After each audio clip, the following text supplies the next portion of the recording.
Dans une précédente vidéo, je traitais des emballages, donc achat, consignation, déconsignation, mais uniquement la déconsignation au prix de consignation.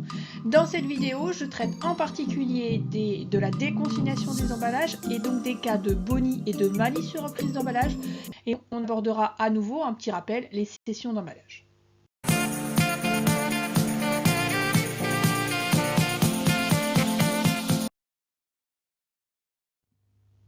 Nous commençons par des rappels sur la consignation d'emballage. Voici donc les 4 étapes dans la vie d'un emballage récupérable, puisque s'il n'est pas récupérable, il ne peut pas être consigné. Et nous, ce qui nous intéresse, c'est la consignation. Donc on commence, on achète des emballages. Une fois qu'on a acheté ces emballages, on va vendre en fait nos produits avec les emballages et donc on va consigner des emballages. Donc en fait, lorsqu'on va vendre les produits, c'est le client qui va récupérer l'emballage. Si le client joue le jeu en fait de la consignation avec un objectif double, un objectif de limiter les déchets d'une part, et en fait pour le fournisseur c'est aussi quelque part un objectif de fidélisation du client. Et donc si le client joue le jeu, en fait il va ramener les emballages et dans ce cas-là il y aura une déconsignation des emballages à un prix pas forcément identique à celui de la consignation, et c'est ce qu'on va voir en particulier à la suite. Et puis dans certains cas, le client il joue pas le jeu ou il y a eu un souci avec les emballages et donc il garde l'emballage, il y a un non-retour d'emballage et il faut constater dans ce cas-là une vente. Donc on va voir plutôt cette étape-là ici de déconsignation et de non-retour des emballages. On continue dans les rappels, la déconsignation étant la suite logique de la consignation. On va faire un rappel sur les schémas d'écriture pour vous montrer bien la logique continue au niveau de cette consignation. Donc on va partir sur une facture. Ici, c'est le fournisseur, c'est Saber, le client, c'est Pajot. Il vend du carrelage et ce carrelage est livré sur des palettes. Ici, on a 5 palettes qui sont consignées à 400 €. Donc lorsque je suis chez Faber, je vends, donc j'ai bien un flux sortant qui correspond à la vente de produits. Ces produits sont vendus avec les palettes, donc en fait j'ai un envoi de palettes, donc j'ai bien un flux sortant, 4196. Alors si on analyse quand même pour vous rappeler tout ça, normalement c'est le compte 411, c'est lié au client, mais c'est un compte qu'on va, contrairement à d'habitude, non pas débiter mais créditer, donc on met un 9 en troisième position. Donc 4196, je crédite pour le montant de la consignation. Et donc mon client me doit 44 000. Et si maintenant je passe du côté de chez Pajot et que je fais la comptabilité chez Pajot, en changement de face, je suis l'autre comptable. Dans ce cas-là, l'autre comptable, lui, il achète. Alors, supposons que c'est des matières premières, c'est-à-dire qu'il va les réutiliser et les transformer. Donc il achète des matières premières, de la TVA déductible. Ça a été livré, donc est rentré chez lui, j'ai un flux entrant, j'ai un débit 4096, donc pareil, 401. Avec un 9 en troisième position parce que ce compte est cette fois-ci débité, non pas crédité, donc 4096, fournisseur créance sur emballage consigné, ou créance, c'est fournisseur, si vous regardez l'intitulé exact, ça doit être fournisseur emballage à rendre, pour le montant donc de la consignation. Et vous remarquerez, petit rappel, qu'il n'y a pas de TVA sur la consignation, puisque la consignation ne correspondant pas à une vente, il n'y a pas de valeur ajoutée, donc pas de TVA. On situe donc maintenant sur l'étape principale la déconsignation, et le cas de figure qui a déjà été abordé mais qui est le plus simple, c'est lorsqu'on a une consignation et une déconsignation au même prix. Donc voici mon exemple où Faber a reçu les 5 palettes de Pajot et donc il lui envoie une facture d'avoir correspondant à la déconsignation des 5 palettes. Donc comme c'est une simple déconsignation, il n'y a toujours pas de valeur ajoutée, donc il n'y a pas de TVA.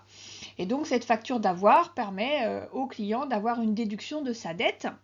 Donc quand je suis chez Faber, je constate que les palettes sont revenues. J'ai un flux entrant client dette sur emballage pour le montant de la consignation, puisque c'est le même prix, et je réduis la dette de mon client pour ce même valeur.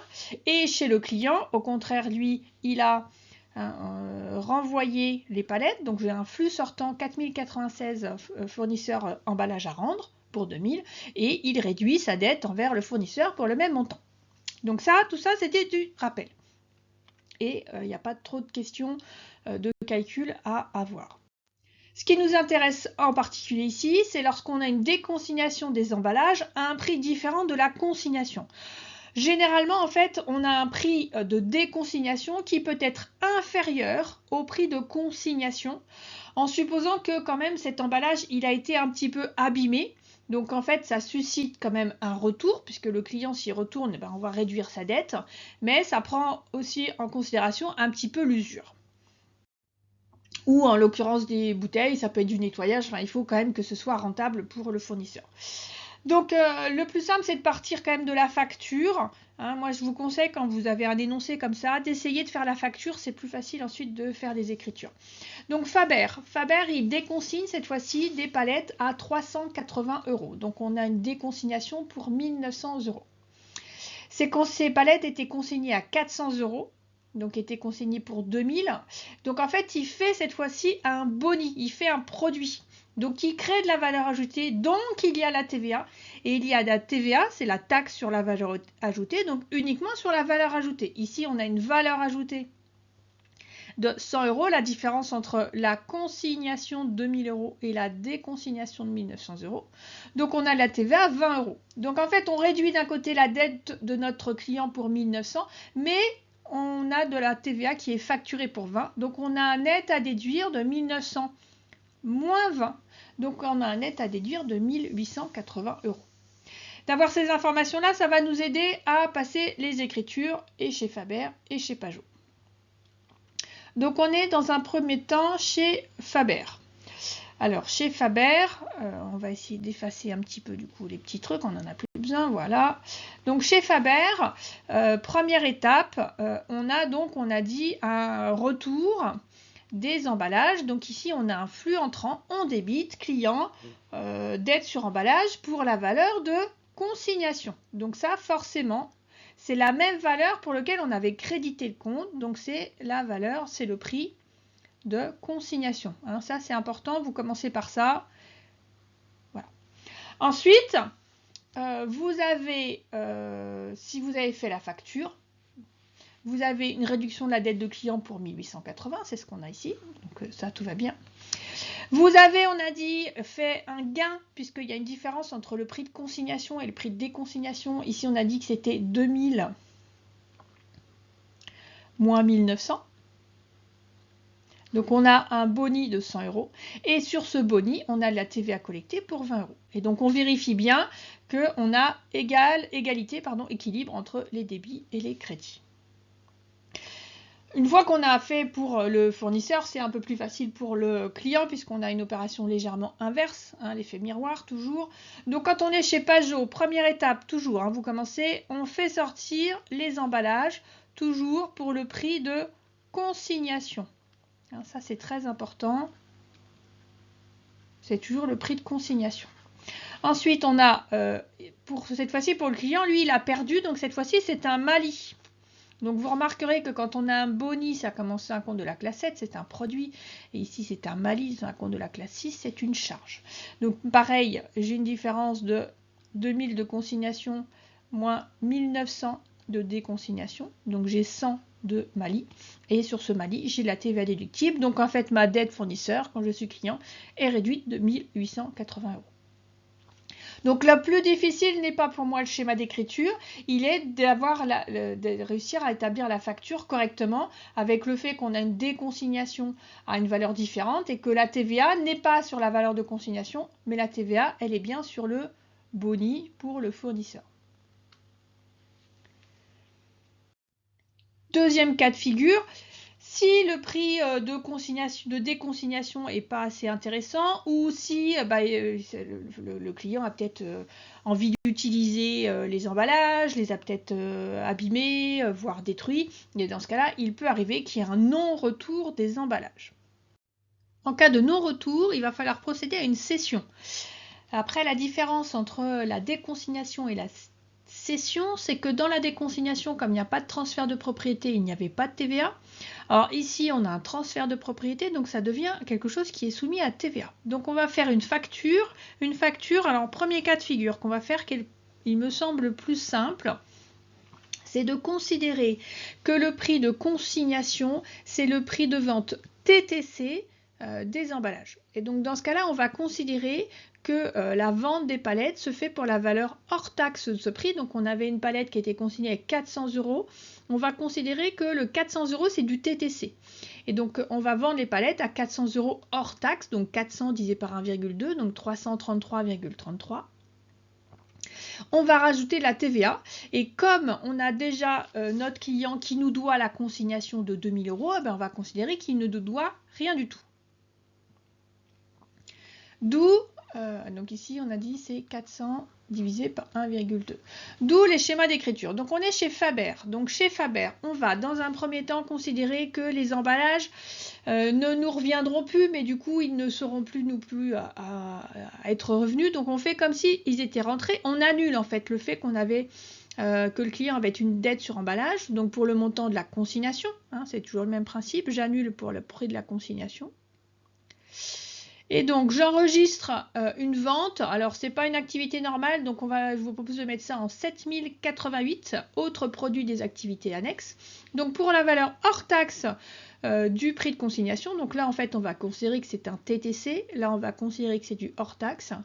Et donc dans l'histoire en fait c'est l'État qui va gagner, puisqu'il va y avoir de la TVA collectée pour le montant 20% des 1666,67. Lorsqu'on est cette fois-ci chez Pajot, on va considérer que cette fois-ci on a acheté des emballages ou des fournitures, ça dépend ce qu'on veut en faire. Donc je vous propose achat d'emballage pareil pour le montant hors taxe, enfin celui qui est marqué de toute manière sur la facture, la TVA, et donc on annule le fait qu'on devait rendre des emballages, on crédite, on fait sortir fournisseur emballage à rendre. Voilà, donc ça, c'est le cas, il me semble, le plus simple. Deuxième cas de figure, où cette fois-ci, on va considérer que le prix de consignation, c'est le prix de vente hors taxe. Et donc, typiquement, on va vraiment voir que c'est la TVA qui fait tout changer, puisque cette fois-ci, on va donc vendre des palettes à 400 €, donc pour 2000 €. Cette opération de consignation n'étant pas soumise à TVA, maintenant de la TVA se rajoute 400 €, et donc le client va devoir nous payer de la TVA. Alors évidemment, si c'est un client occasionnel, ça va être compliqué de lui envoyer la facture pour nous dire qu'il nous doit de la TVA. On pourra faire ça, même si c'est pas forcément très commercial, avec des clients qui sont assez fidèles et qui vont revenir. Et c'est quelque chose en fait qui va se compenser par rapport aux dettes ou aux créances qu'il avait déjà.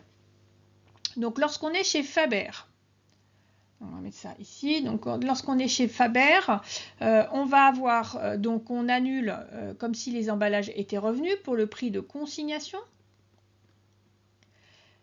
Notre client, il nous doit 400 €, donc on va augmenter la dette de notre client pour 400 €. On va vendre, comme si c'était des produits annexes, nos emballages pour le prix de consignation et on va avoir de la TVA collectée. Donc là, on voit typiquement que le fait de considérer que le prix de consignation, c'est un prix hors taxe, fait que le client, il doit payer de la TVA puisque sa dette a augmenté de 400 €. Ça, on voit la même chose lorsqu'on est chez Pajot, où on augmente la dette envers le fournisseur de 400 €. On a donc bien les emballages, on fait comme s'ils étaient sortis, on annule le fait qu'on avait des emballages consignés, on achète des emballages, donc on fait rentrer cette fois-ci vraiment des emballages avec de la TVA déductible. Je vous propose maintenant un exercice corrigé. Donc évidemment, vous avez travaillé, vous avez compris, du moins vous pensez avoir compris. C'est un exercice qui est très très proche du DCG, d'une partie du DCG 2016. Donc vous êtes dans une entreprise plutôt bretonne qui a une crêperie et qui vend des produits traditionnels bretons. Et elle achète des matières premières et des marchandises. Première date, on est au 10 décembre 2015. Elle envoie au client Le Guen une facture sur laquelle elle lui vend 500 bouteilles de cidre rosé à 2 € hors taxe.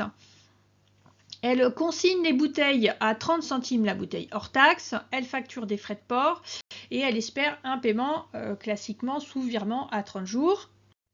Et puis au 20 décembre, le client Le Guen lui a retourné 350 bouteilles qu'elle déconsigne à 20 centimes et les 150 bouteilles restantes, elle les garde. Petite précision, la vente de cidre et la vente d'emballage est soumis à TVA de 20%. Et on va considérer que le prix de vente hors taxe des emballages est le prix de consignation. Deux choses à faire. Je vous demande d'essayer de passer les écritures chez Kermambel, donc l'entreprise qui vend, qui est la crêperie et qui vend les bouteilles de cidre. Et puis, supposez que cette fois-ci, vous êtes comptable chez Le Guen, quelles sont les écritures que vous allez passer? Je vous laisse réfléchir, faites pause, vous notez tout ce qu'il faut, revenir en arrière si vous n'avez pas bien noté, et puis on corrige. Alors, on va commencer donc chez la SAS Kermambel. Première étape, on vend des bouteilles de cidre et on consigne ces fameuses bouteilles de cidre. Donc, on est au 10 décembre. Au 10 décembre, on a donc une vente de bouteilles de cidre, 500 bouteilles à 2 €. Donc, on crédite 707 ventes de marchandises. On a des frais de port en 7085 pour 50 €. Sur tout ça, on a de la TVA déductible. Et donc, on consigne 500 bouteilles à 30 centimes la bouteille. Donc, on envoie en fait des emballages pour 150 €. Et donc, notre client nous doit 1410 €. Deuxième date, on a de la déconsignation et de la vente d'emballage. Alors, ça fait beaucoup d'éléments en même temps. La complexité étant difficile à appréhender, moi, je vous conseille deux choses. Premièrement, d'essayer de simplifier, de décomposer cette complexité. Et donc, pour ça, je vous conseille de faire les schémas de facture. Ça simplifie quand même l'enregistrement comptable. Alors, ça, on a l'impression que ça prend du temps, mais lorsque vous êtes en évaluation, votre brouillon, il sert à ça. Et puis même sur votre copie, ça permet de justifier votre écriture et d'expliquer que vous avez compris. C'est l'objectif d'une évaluation, quoi qu'il soit, démontrer que vous avez compris. Donc première étape, la déconsignation. Si on a une déconsignation de 350 bouteilles, cette fois-ci à 0,20. Donc on va avoir 70 € à déduire. Mais cette déconsignation, comme elle donne lieu à une différence entre consignation et déconsignation, elle donne lieu à un boni pour le fournisseur, donc à de la TVA. Donc on a 7 € de TVA qui sont dus en plus par le client. Donc finalement, il y a un net à déduire sur la déconsignation de 63 €.